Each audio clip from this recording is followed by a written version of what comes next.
Le moi, le Ani, a plusieurs facettes. Lorsqu'on parle du moi, on peut en parler à plusieurs niveaux. Le Ani, le moi, s'exprime donc de différentes facettes. Si, lorsque je parle du moi,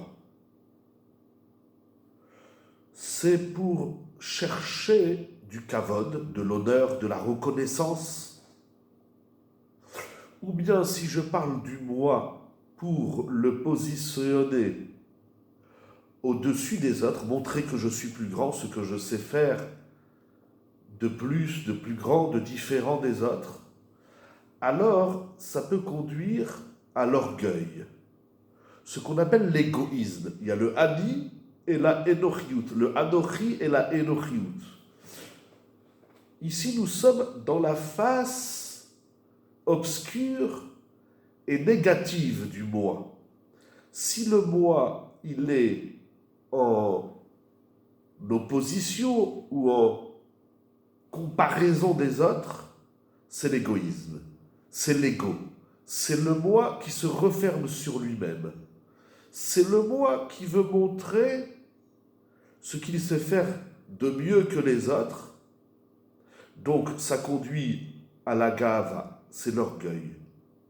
Le moi qui réclame un kavod, qui réclame une reconnaissance de ce qu'il sait faire, de ce qu'il est, de différent et de supérieur aux autres.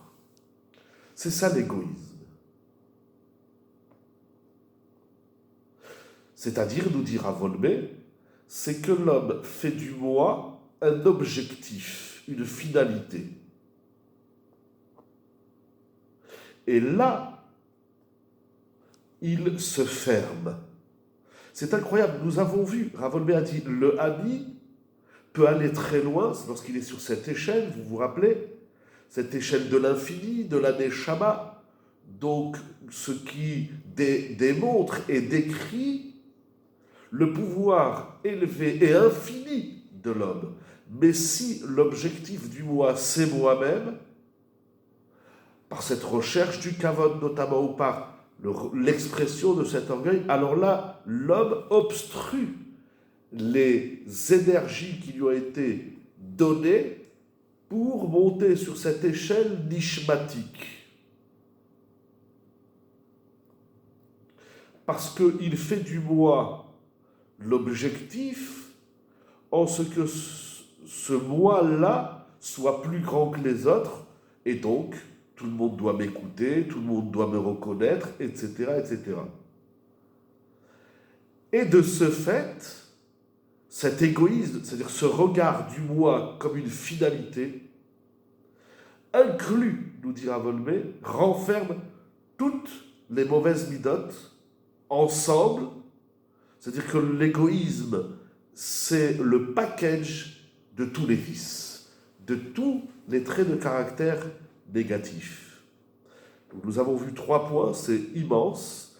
Nous avons vu le côté obscur et négatif du moi, ce moi qui se met en avant, ce moi qui réclame une reconnaissance, ce moi qui se met au-dessus des autres, ce qui se traduit par l'égoïsme, le renfermement de soi, donc l'obstruation du pouvoir et du potentiel d'aller très très très loin.